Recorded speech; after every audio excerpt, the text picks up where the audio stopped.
Maayikii qabani. Tole shikoota istaanummaan karaa dhugaatii, karaa jireenyaati. Daandii sirriidha isiniin jechuun barbaada. Isas immoo yoo barbaaddan Qolaasiyaas boqonnaa tokko wangeela yoo biraa qabaatte dhaqi baasinaa dubbisime. Lallabadhu maayikii qabannee barsiisii jechuun gosoota Yesuus waaqodha. Sii kan uume Yesuus Kiristoosidhaan as kan uume Yesuus Kiristoosidha. Allaadhuma sitti ati sagadaartu kanayyuu kan uume yoo tarii akkanan yaadutti waaqayyo miti namanni iyyuu kan uume Yesuus Kiristoos. Sammuu akka hin hojjenne tokko dhaqi baasii jechuu barbaadani wangeela. Yoo waa wangeelli jedhutti namanta yoo ta'e jechuudha. Yoo waa wangeelli jedhutti namanta ta'e malee. Geeffattee. Eshi. Allahan maaliidha jettesaa?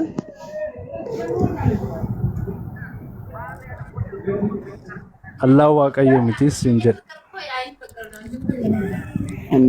Awwaan Allah barsiisin jedhe waan macaafarraa barsiisin jedhe maal taate isaa mataan kee nagaa si qabaasil. Dhaqi naa dubbisi hin jechaa jira akka inni Yesuus Kiristoos akka isa uumeyyuu dhaqi dubbisi. Hayyi Allah nama kan jedhe isa ragaa naa kenna. Sanitti deebina. Qolaasiyaas dhaqi naa dubbisi hin jedhe Yesuus Kiristoos Qolli sirraa haa Yesuus Kiristoos waaqa ta'uusaa. Waan Allah nama jette ragaa naa kenni siin jedhe maal ta'e isaa? Amiinis. Dhaqi naa dubbisi hin jechaa jira miira abdii. Bakka afuuffaa dhiisiiti waan amma dubbatte ragaa nuu kenne kawa Allah dubbata Qolaasiyaas. Maal ta'e isaa? Dhaqi dubbisi kaa waliin ilaallame. Lakki Allah nama kan jette san ragaa naa kenne dursi. Ne? Dubbistu malee argitaare. Waan Yesuus Dubbistu malee waan argitaare. kiristaanummaati waan Yesuus lallabe jennaan inni waan biraa laaquutti kaate isaa laaqii eenyu siin jedhe lallabuuf laaquus si harkaa wal makate isaa. Ishii dhaqi dubbisi kaasa kana. Ragaa Argattaan sii kennaan jira miti. Qolaasiyaas waan Allah dubbata. Dhaqxee dubbisteen ilaallu waliin. Qolaasiyaas irra Allah jecha jedhu jiraa siin jedhe si gaafadhe ban. Injiru dhaqi dubbisi ishiisa kana. Injiru taanaan waan injirre maa haasoftaree?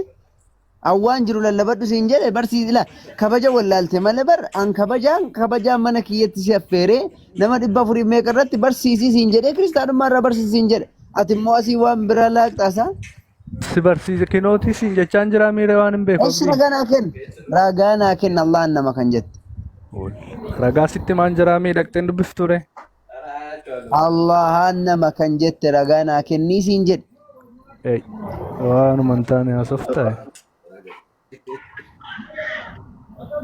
Yesuusin seete isaa karaa kuttee ila siboo maaluma sin godhansa rabbiin kiyya wallaahi rabbi rahmata sin yaa godhu rabbi rahmata sin yaa godhu.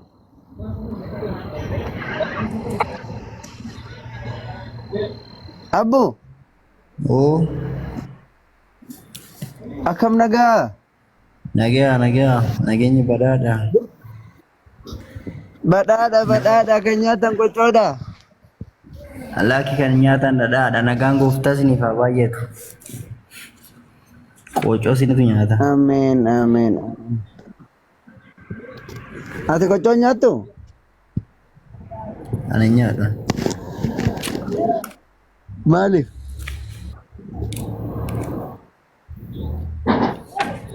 Waan hin barbaanneef.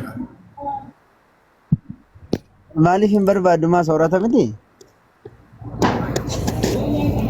Ijoollee dhiisaa waan hin taane hin barreessinaa ijoollee laa ilaaha illallah. Rabbiin sinaa qajeelchu dhiisaa ijoollee. Dhiisa waan madaan barreessinaa.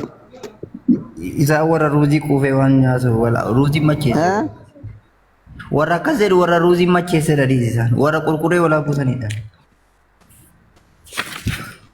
Isallee dhiisi isallee ruuziin argamnaanuu waanuma gaariidha isallee dhiisi argamee waan guddaadha. Waan siin jedhe la qoy nama tokko mi'ootii godhaa qoy.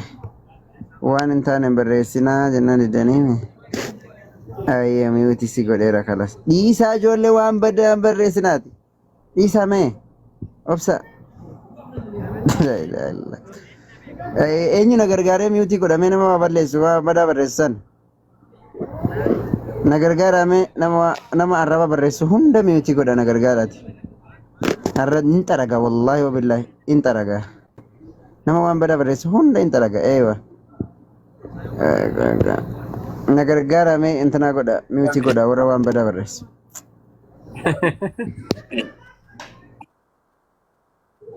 Ila booda nan hamatina.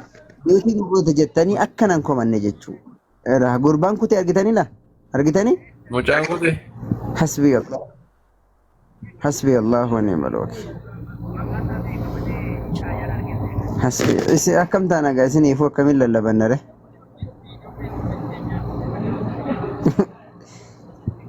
Kuchiiftan na jira.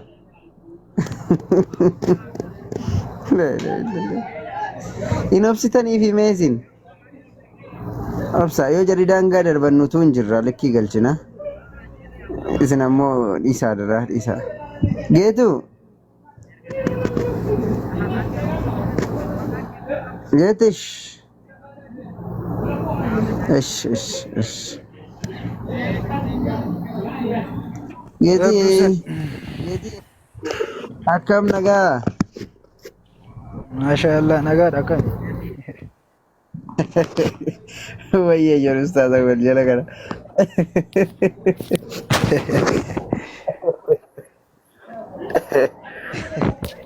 Aku ditamu.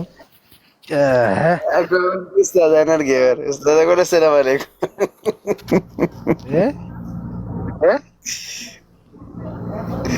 Komenti wayye argee galfuu jiraan sittin kalfine.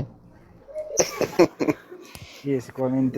Maale irra mumanni kee nama baara maani. Imbo'ee namichi ni nama baaru tokko konneeshinii na jeeqaa ture dura. Maa akkatti nama rakkaa. Kam inni? Konneeshinii na rakkisaa ture koo seeneen bayiru. Okay, konneeshinii rakkisaa ture? Nama arrabsiina. Arrabsuun hin barbaachisu koo. Dhugaa jirtu walitti himudha malee. Nuna mana arrabsite bari ijoollee kiristaana. Kam keessatti illee arrabsoon hin eeyyamama jedhee maachee hin yaadu. Rabbiin arrabsaan turre nama dhiisi rabbiin arrabsaa ture ni kun gurbaan. Waan facaase maal godhare kan abaaramaadha. Amen. ስለዚህ manni kee mana dhugaa jirtutti wal barsiisan malee mana itti wal arrabsan Waalaikum salaam wa rahmatullah. waliif ibsan ta'uu hin qabu siin jechuu barbaada. Sagaleen kee bareechee jira. Bareechee jira. Dhagaamu. Qoy no dubbata. Okay. Mee haasaa mee an akkanuma seeneetu man ta'uudhaaf malee. Isi okay sinitti yoo mijoomne rakkoon qabu. Jalqabe gaammoo kun sidaan waan sirriin dubbadha. Abdi wusi jedhe immoo jedhamoo tokko jala ammoo komintii barreessa. Maaluman jedhe manni kee kuni manatti dhugaa wal barsiisanii mana dhugaatti wal qajeelchanii dhugaa jirtu wal hubachiisanidha mana baarrii ta'uu qabu jedheemi. Sirrii jette geeti dhugaa keeti abbo. Kun hundi maal amma us godhe nama Yaanni keessatti us waan- jedheedha yaalaa dakaama. Namni waanuma dubbatu naboo maal godhu gaa safuudha. Jedhu kaatana wajjin komentii dhiisa anaa wajjin jaraa wajjin haasofta taanaan gabbuu jaraa wajjin komentii barreessa anaa wajjin haasofta taanaan immoo komentii dhiisa anaa wajjin haasa'e akkam goota beektaa gara bitaa kanatti akkana achi xaragiitiin komentiin achi deebi'a komentii ilaalanii duwwaa anaa wajjin haasa'e. Ayyee rakkinaan qabu. Naa nagaadha ka walumaan akkami. Waan siin jedhu walla gaariidha. Geetish ati hoolaadha geetu. Ati hoolaadha? Ilma mucaa Yesuus. Mucaa Yesuusi? Yesuus mucaa qaba moo? Eegaa kamisa. Ijoollee Waaqayyooti. Yoomii fuudhee inni ilmaan argate akkanatti? Ijoollee Waaqayyooti. Ati mucaa Waaqayyoo miti? Lakki boo waaqni inni keenya haadha warraa iyyuu hin qabu wallahi. Ati kanneen miti?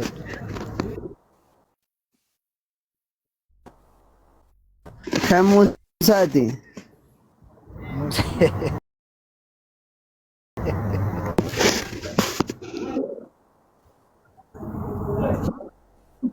Uumaan koo Allah.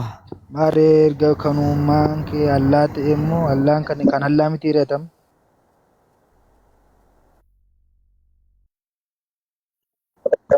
Ani uumama isaati malee mucaa isaa miti. Kan mucaa argachuudhaaf baraadha. Kan Warra qabaachuu eenyuuti? qaba. Kan isaa miti? Kan Muusaati. Eh? Kan Muusaati. Kan Musaati? Ayyee rakkinaan qabu kasiifaa ta'u dirqama kan isaa ta'e isiin hin jedhu ani garuu mucaa Waaqayyooti. Ati mucaa Yesuus yoon fuudhee ilmaan akka keetti kan argatu. Hafuuraan na argatan ani koo Hafuura. akkaataadhuma itti macaafa qulqulluutti hiikkattanii akkaataadhuma itti macaafa qulqulluu fudhattan tokkotu na ajaa'iba. Humaa waan tokko bakka. Kallattu gaazexaa sana akkaataa macaafni qulqulluu. Gaazexaadha. Gaazexaa miti macaafni qulqulluu. Maal jedhee? Garuu wangeela akkamitti ilaaltu beektu macaafa qulqulluu akka gaazexaa wayiitti ilaaltu gaazexaa miti koo ni dubbii Waaqayyooti. Qoosaa ture miti namichi dura waa'ee Hisqeel keessa waa'ee dubartii Waaqayyoon allaan keessanii fuudhaa. Bakki rabbiin keenya waan saalaa irraa qulqulluudha. Inshallah Waaqayyoo fi allaan maal garaagarummaan isaanii? Akkasiin jettanitti Waaqayyo ilmaan qaba. Keenya immoo ilmaan miti yaada warraayyuu hin qabu. Mee Waaqayyo allaadhaa fi garaagarummaan allaa fi Waaqayyoo maalidha abdii? Tokkoo miti moo gargaradha isaan? Akkasiin jettan sana yoo ta'e garaagara. Akkasiin jettan san yoo ta'e. Akkasiin jettanii Fakkeenyaaf ammaa ilmaan qabaa. Ani Waaqayyo akkitti beeku jiraataa isan dhalanne hin dulloomne hin nyaanne.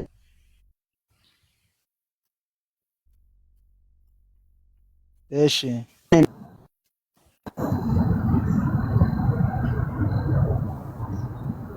Sagaleen kee na bira moo? Eeshi. Sibira. Okay abdii. Bareeda. Eeshi Waaqayyo iddoon bulees kee dura Hisqeelee boqonnaa 16 sana keessatti dubbise Waaqayyoodha moo waa'ee Yesuus lafa sana keessatti? Otoo achi nu deebisuu baattee dhimma mata duree irraa dubbanne yoo. Lakkii bareedaadha abdii maaliif ijoollee baay'ee tajaajila taa'ee dhaggeeffachaa ture waan ta'eef konnekshinii jeeqe malee yeroo sana seenuu barbaade ture. Seenee baay'ee kun seensistee turte. Sanis maa wajjin haasawe kaa'anii ambiralleen anis biran turre sanis maa wajjin haasawe abbaa haasawe sanillee hin beeku ani biralleen turre ani sababuma sadii wajjin waa softe gaariidha. Inni bareedaadha mana kana situ bane waan ta'eetiif namoota tokko Awwaan baneef bar sa'aatii 24 bira taa'a jechuudha miti. Dabaree walitti wal dabarsnee lallabna malee sa'aatii banee sa'aatii 24 bira hin taa'uwan. Hojii mataa kiyyaa qaba, barumsa qaba, biraa deemaatuma itti deebi'a. Sii galee. Baay'ee bareeda garuu waan akka siyaasaa ture egaa kijiba guddaa namoota 490 wajjin jiraachuun gaariitti kijiba guddaa kijibe namichi. Bakka sadiitti deebi'a rakkoon qabu nama sanii wajjin haasa'u. Waa'ee Yesuus illee yoo qeeqe weerleekkinan qabu waa'ee Waaqayyoo dubbata safarri sun fa'a. Dhibbatti waa'ee Waaqayyoo dubbata Hisqeel. Silazii amma ish waan si gaafadhu amma waan si gaafadha. Ish ati waaqa sagadduuf qabda situ waaqa kadhattu. qabu ture. Okay. Qabda? Oyyee tufuuf abdii. Waaqni sun abbaa qabaa? Waaqayyo sun abbaa qabaa? Waaqayyo sun abbaa hin qabu. Ilmoo qabaa? Ilmi isaa immoo Yesuus Kiristoos qaba. Okay, ilma dhalche qabaa siin jedhe. Yesuus moo Waaqayyo moo? Waaqayyo. Ilmi inni dhalchee akka abbaa kootiif yookiin haadha kiyyaa yookiinis immoo akkasuma akka abbaa keetiif akka dhiisi ilma dhalche qaba moo hin qabuudha akka dhiisi amma akkatti deebina ilma dhalche qaba. Abdii kootu nafaan haasa isa dhiisitu kootu nama. Maali abbo qoyime yeroo takka geetii wajjin haasofna dabaree sii kennash naafs. Lakkikaa gaaffiin akkasitti hin gaafatamu. Siifan deebisa na gaafadhu. Obsi geetii wajjin haasofne. Abbo qo'esh rakkinan qabu. Ati maaliin geetuun caalte ma? Caalmaa fotoon taane xiqqoo konfiisdi gochuu barbaadde Bakka gadi caaltu taanaan immoo miitii qabadduuti dabaree kee eeggadhu isaa wajjin haasa'u jirra.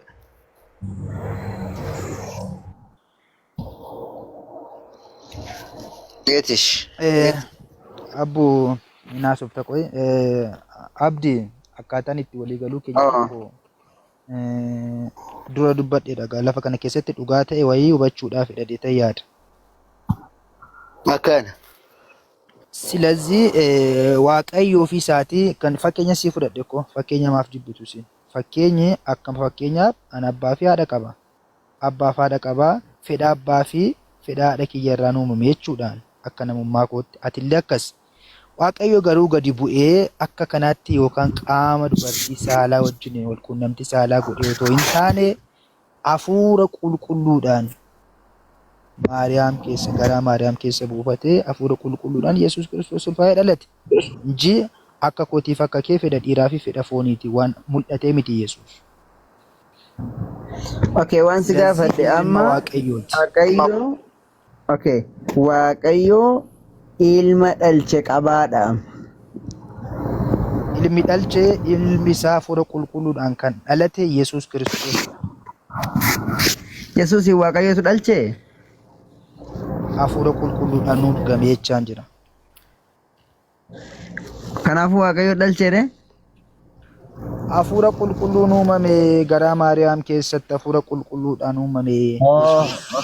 Okay, in uumame. Kanaafuu uumamaadhaa miire? Galatoomi Yesuus uumamaadha gaarii. Eenyutu isa uume? akkamitti Ya Rabbi, kiyyaafama goona abbuu. Abbuu malkaate. Sitti maal jira hafuura qulqulluudhaan garaa Maariyaam keessatti uumame siin jechaadha. Eenyutu mana Naagaleera bakka. siin jechaa jira. Naagaleera hafuura qulqulluudhaan garaa Maariyaam keessatti uumame uumamaadha. Eenyutu isa uumere eenyudha inni isa uume? Eenyu isa uume? Aha. Hafuura qulqulluu. Aha, hafuura qulqulluutu Yesuus hin uume? Okay. Kanaafuu Yesuus uumamaadhaa mire ishi hafuura qulqulluutu isa uume waan gaarii. Hafuurri qulqulluun sun hafuurri qulqulluun sun inni Waaqayyoodha, Yesuus uumaadha, Yesuus uumamaadha. Yesuus uumamaa kana ni waaqessitaas. Uumamaa kana na waaqessa ilma Waaqayyooti. Okay, kanaafuu ati uumama waaqessita jechuudha? Yesuus kosa waan hundumaa uumedha. Isa siyyuu uumedha ko. Uumamaan jenne Adam? Uumamadhas, uumaadhas. Okay, uumamaa kana ni waaqessitaare? Uumamaadhas na waaqessisa. Waa hundumaa uume kannis. Na waaqessa waan gaarii. Uumamaa waaqessitaa jechuun waan gaarii. Tole. Uumama waaqessuun cubbuu miti.